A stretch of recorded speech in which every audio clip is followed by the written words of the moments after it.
오늘 말씀 제목은 그들은 왜 바보가 되었는가? 그들은 왜 바보가 되었는가? 라는 제목으로 우리 말씀 나누도록 하겠습니다.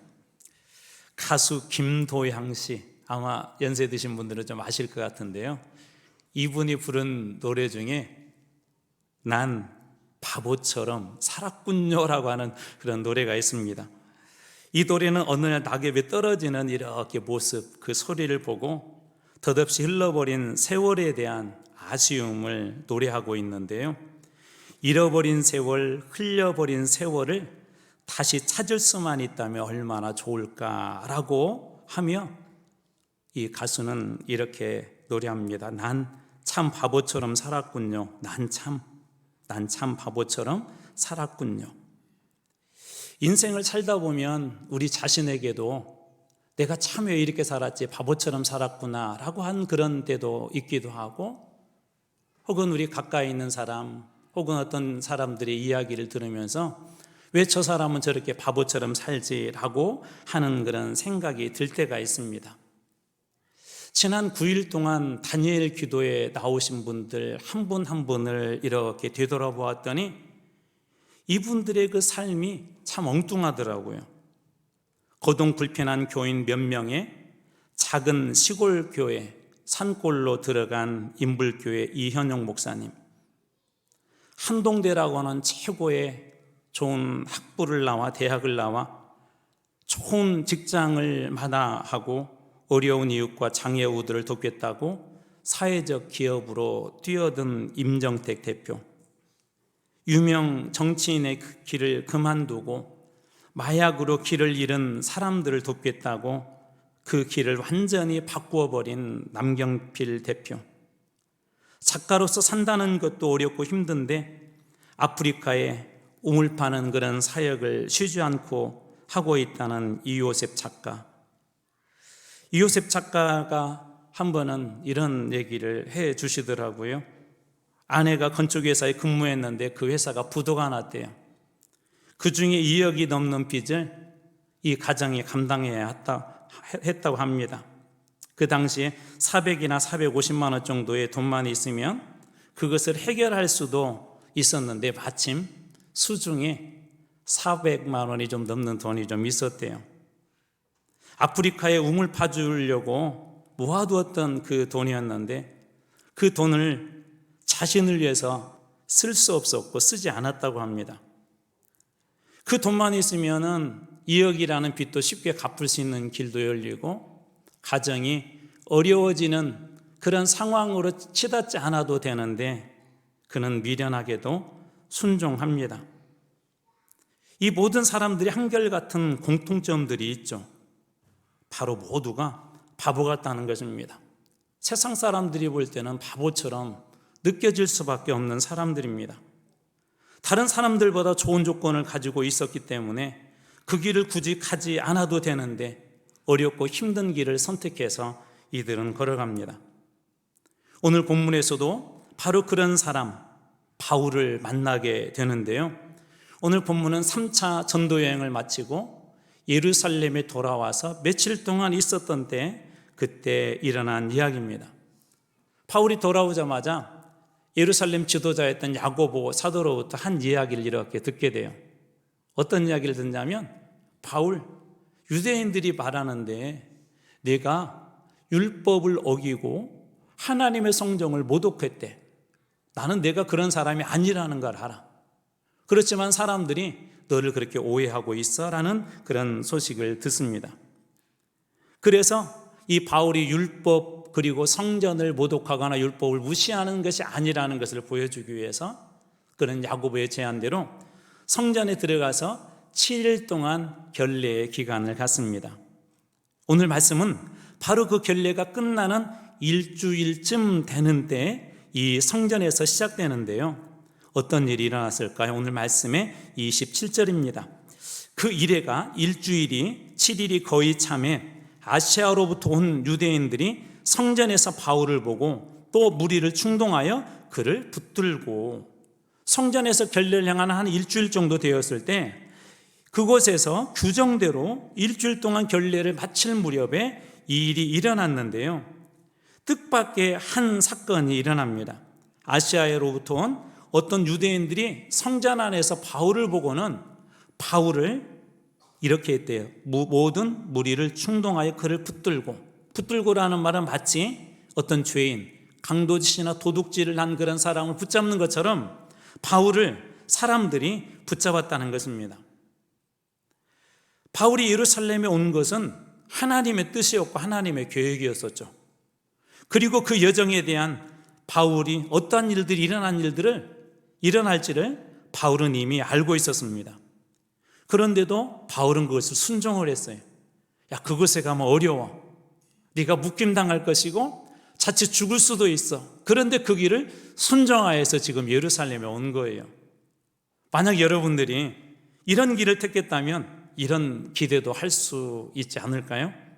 하나님께서 그렇게 말씀하셨지만 내가 이 어려운 길을 택하고 순종했기 때문에 하나님께서 기적을 베풀어 주시겠지. 아마 기적을 베풀어 주실 거야. 말씀을 이렇게 하셨어도 내가 순종했는지 혹은 순종하지 않는지 그걸 보려고 하나님께서 그렇게 하셨을 거야 라고 그렇게 생각할 수도 있을 것 같습니다.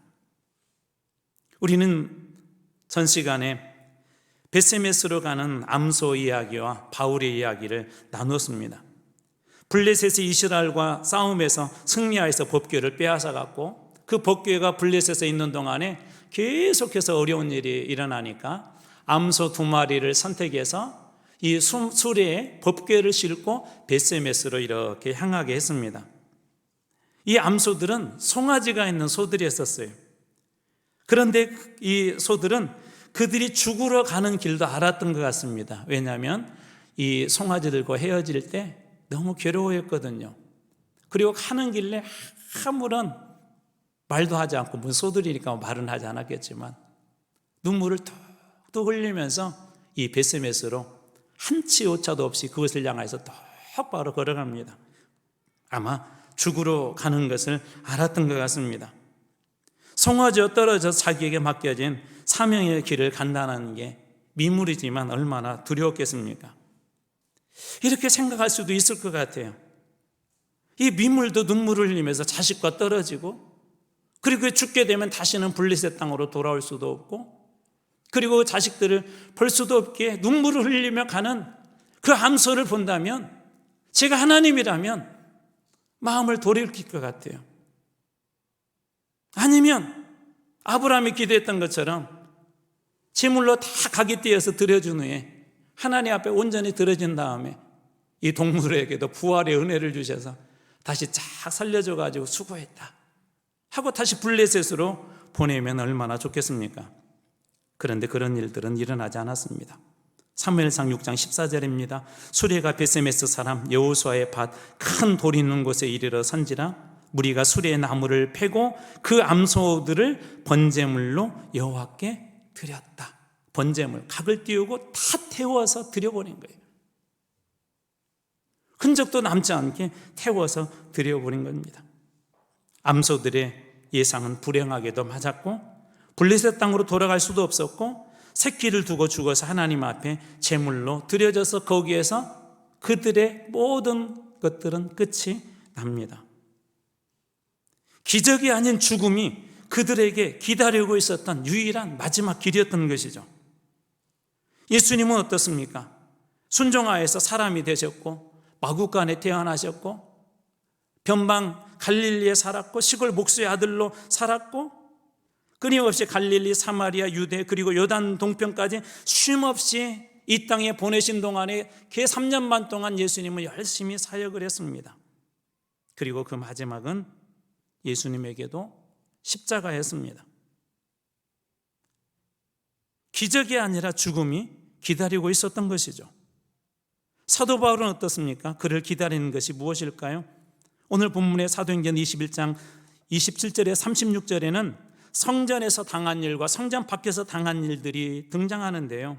성전 안에서는 27절 아시아에서 온 유대인들에게 붙들렸고 28, 29절 거짓과 오해로 비난을 받았고 30절 바울을 잡아서 성전 밖으로 끌고 나갔다.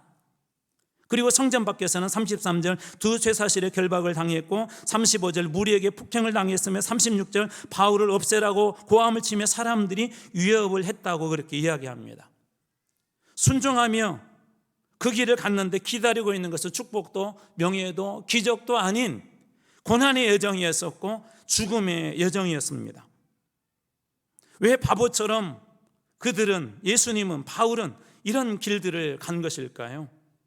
우리의 삶의 목적이 세상의 명예, 성공에 있지 않기 때문에 그렇습니다. 세상적으로 보면 실패한 거죠.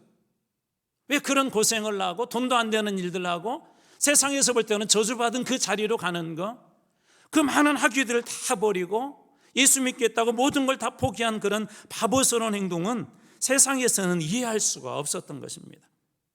그러나 그리스도인들의 최고의 기쁨은 그리스도 안에 사는 것입니다.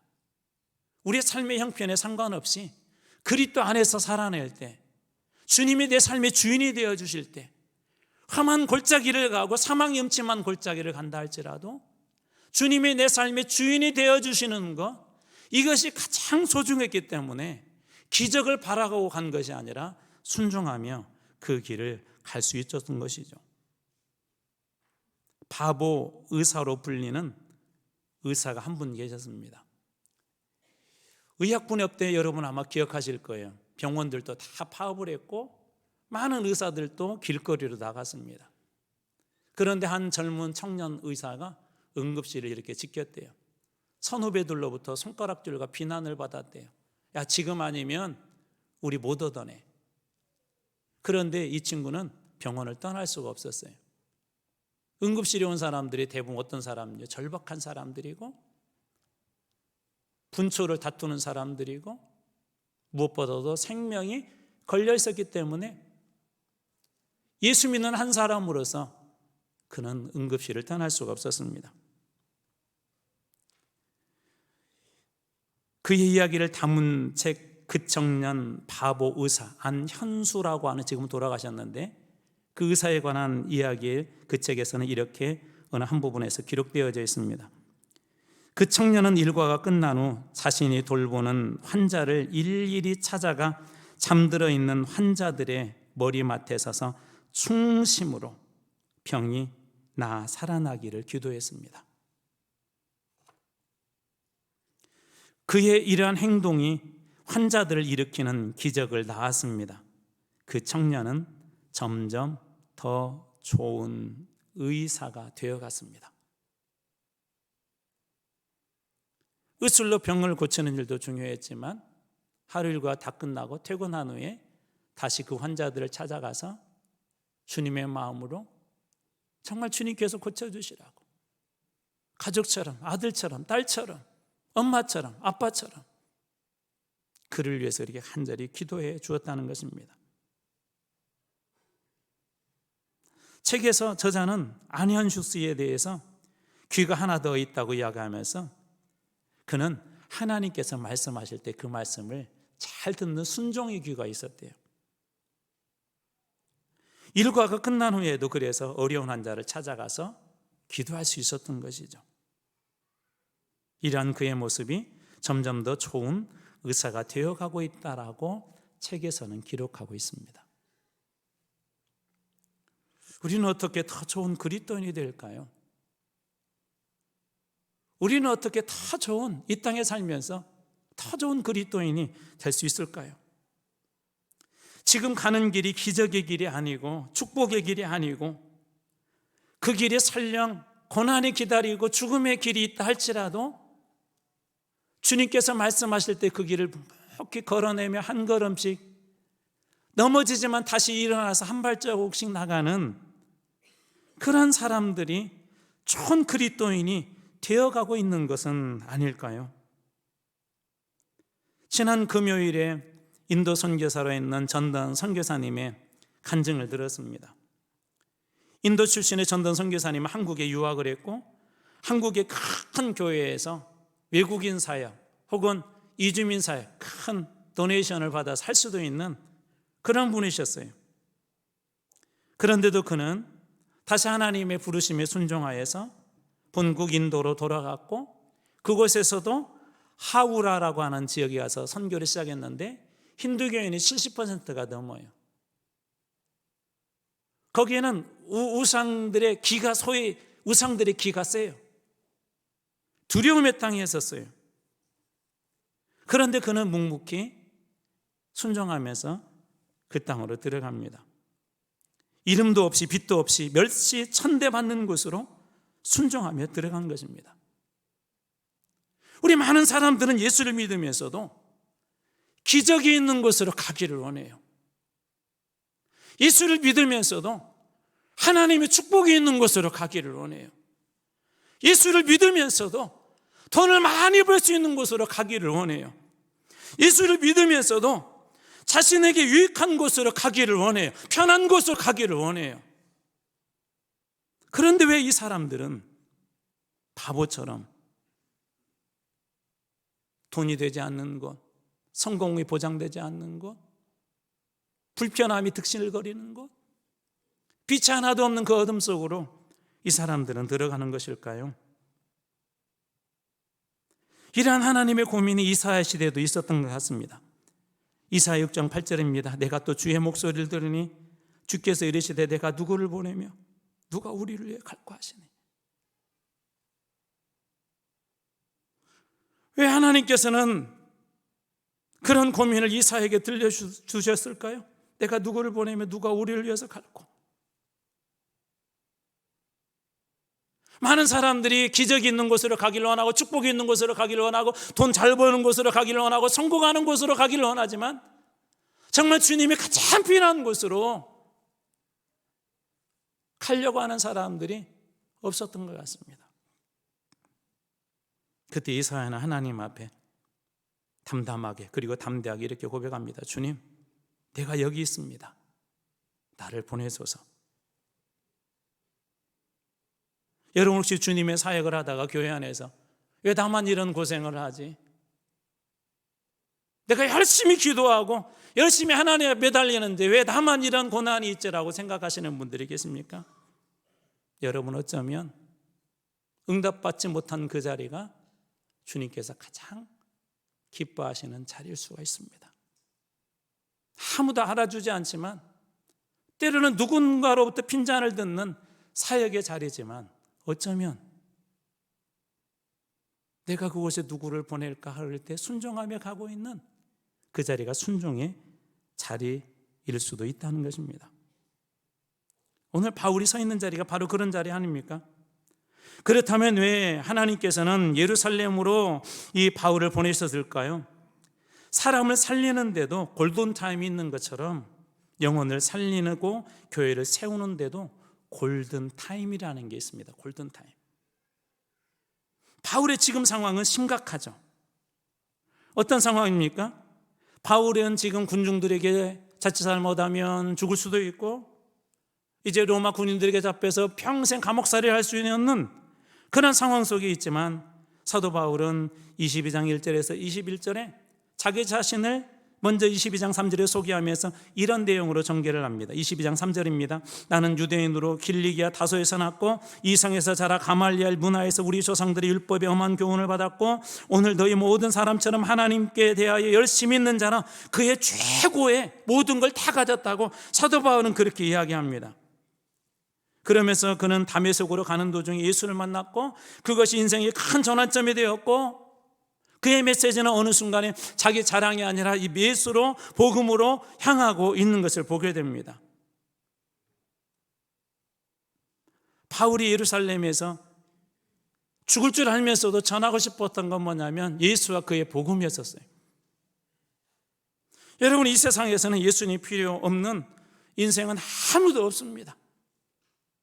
그 사람이 어떤 죄인이라 할지라도 세상에서 아무리 포기한 사람이라 할지라도 예수님이 필요 없는 사람은 아무도 없다는 것입니다. 모두가 다 필요하다는 것입니다. 교회 안에도 교회 밖에도 예루살렘에도 이방의 땅에도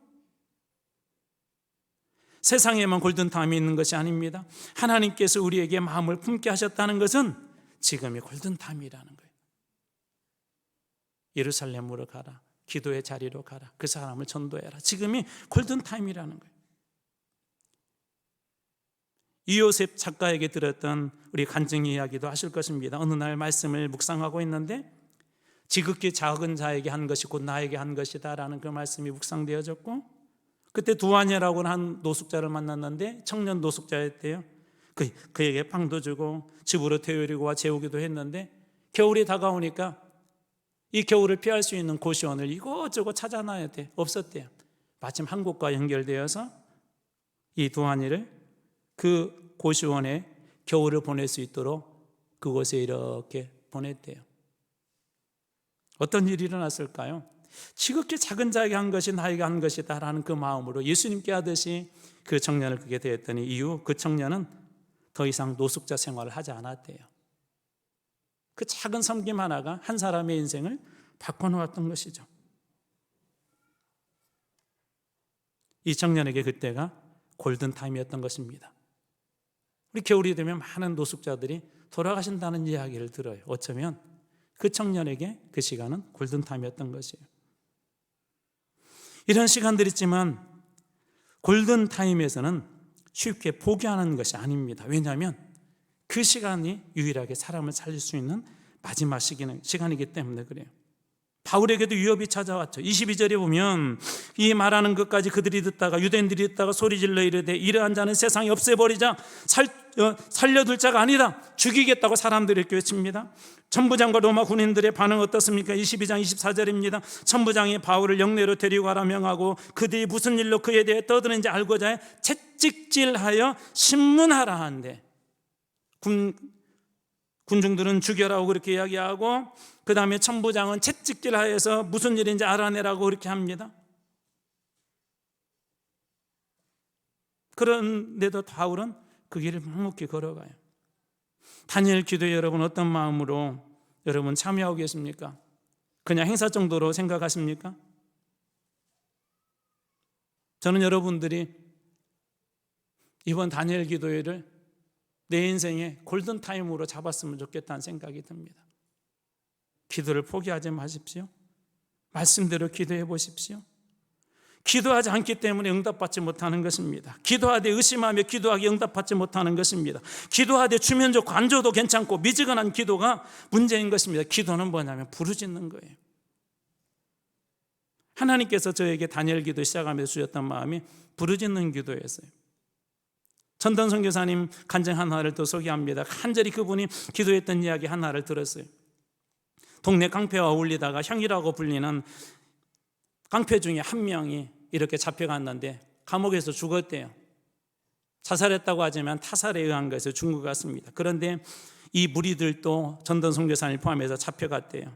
형처럼 죽을 수 있다는 그런 이야기도 들었고 그런 이야기들이 두려움처럼 들려왔대요. 그날 밤 그는 감옥 안에서 이렇게 하나님 앞에 간절히 기도합니다. 예수님, 정말 살아계신다면 저를 살려주세요. 예수님 도와주세요. 살고 죽는 문제는 부르짖는 거예요.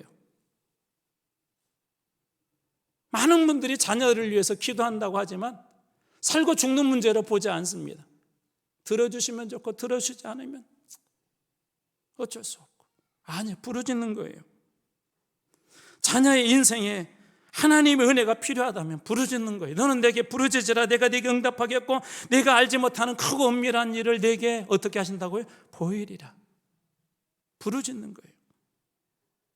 그 선교사님에게 어떤 일이 일어났을까요? 그 다음날 경찰이 전던 선교사님에게 부르더래요. 혼자 불렀고 두려웠대요. 혹시 나도 죽는 거 아닌가? 근데 경찰이 이렇게 권면하면서 이야기했대요. 다시는 이런 짓 하지 말고 집으로 가라.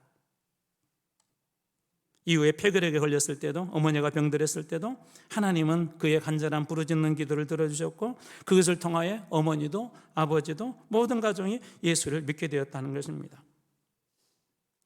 왜 하나님께서는 우리들에게 11월에 다니엘 기도를 허락한 것일까? 사람들마다 여러 가지 이유가 있겠지만 저는 그렇게 생각해서 하나님이 주신 마지막 기회일 수도 있겠다.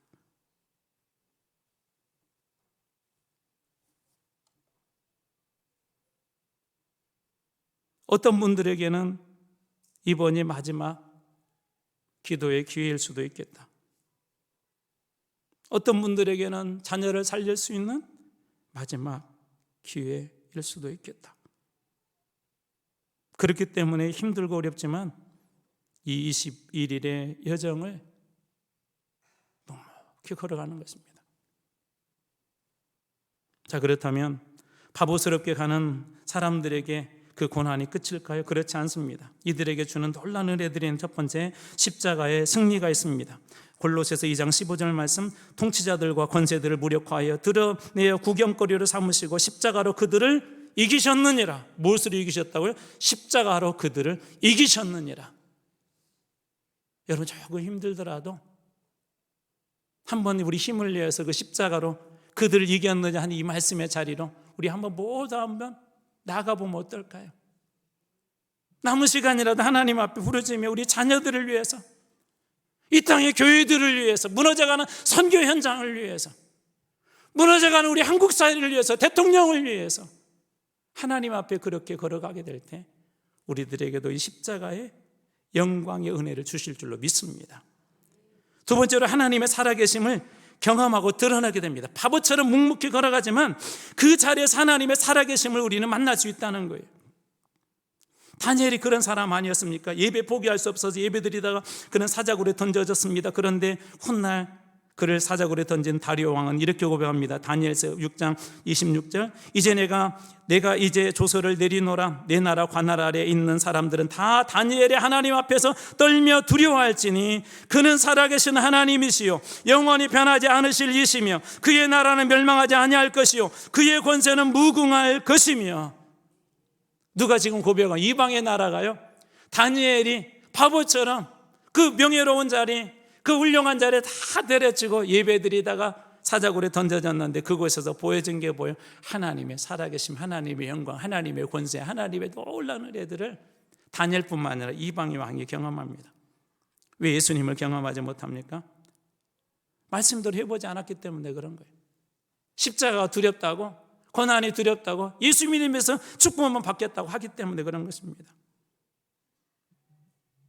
우리가 순종해서 나갈 때 바보처럼 세상에서는 보일 수 있지만 그곳에서 살아계신 예수님을 여러분이 다 만나시길 주님으로 축원합니다. 마지막 세 번째로, 바보처럼 이 길을 가는 길에 하나님 주시는 은혜가 있어요. 세상을 비추는 빛이 된대요. 마태복음 5장 14절, 너희는 세상에 무엇이다고요? 빛이라. 저는 여러분들이 그렇게 쓰임받길 주님으로 축원합니다. 이제 한 그리스도인의 이야기를 하고 말씀을 마치겠습니다. 13년간 긴 투병 생활을 마치고 그녀의 남편과 작은 잡화점 하나를 이렇게 개업을 했대요. 워낙 이 여자분이 친화력이 좋은 탓에 그녀의 가게는 막 운전성시를 이루었는데 주변의 가게들은 파리가 날렸대요. 곧 문을 닫을 지경에 이른 것이죠. 여러분, 이럴 때 어떻게 여러분들 감사하시겠어요? 어떻게 기도하시겠어요? 근데 이 부분은 이렇게 기도했답니다.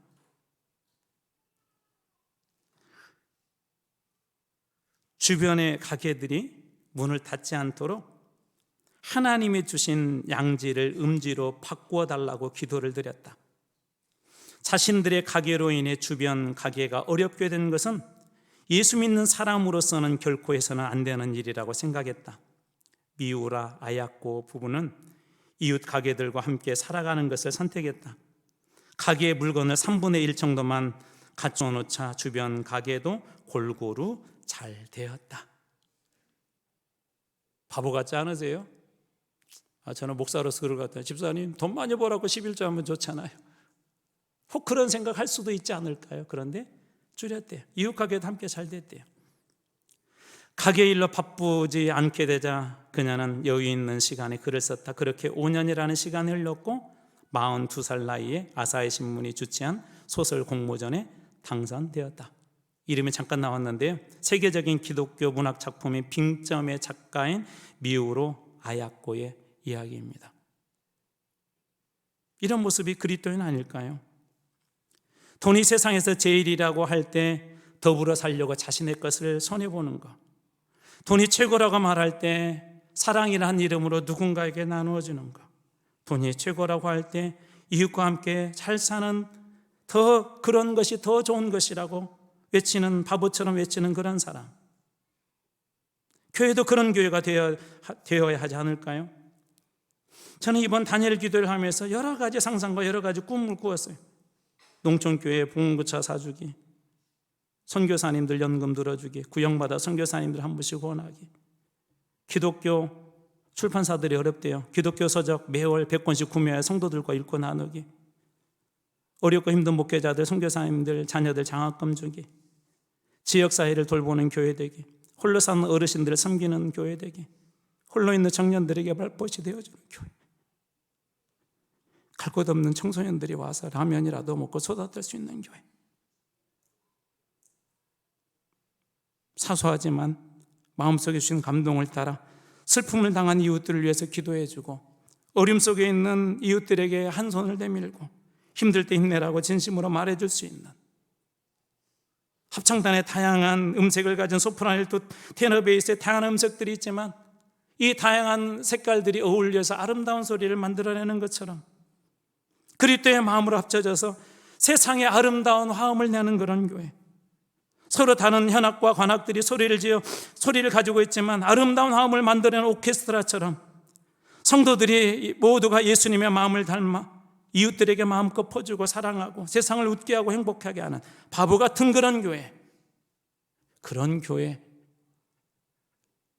하나쯤 있어도 되지 않을까요? 사랑하는 성도 여러분, 세상에서 볼 때 좀 바보처럼 보여도 우리는 그 바보처럼 말씀을 선택하고 바보처럼 사랑하고 바보처럼 때로는 돈과 성공을 포기하고 바보처럼 예수님이 걸었던 그 길을 걸어가는 그런 사람, 그리하여서 천국이 진짜 이 땅에 있다는 것을 보여주는 그런 교회, 저는 그런 교회가 여러분이 되고 우리 교회가 되길 주님으로 축원합니다.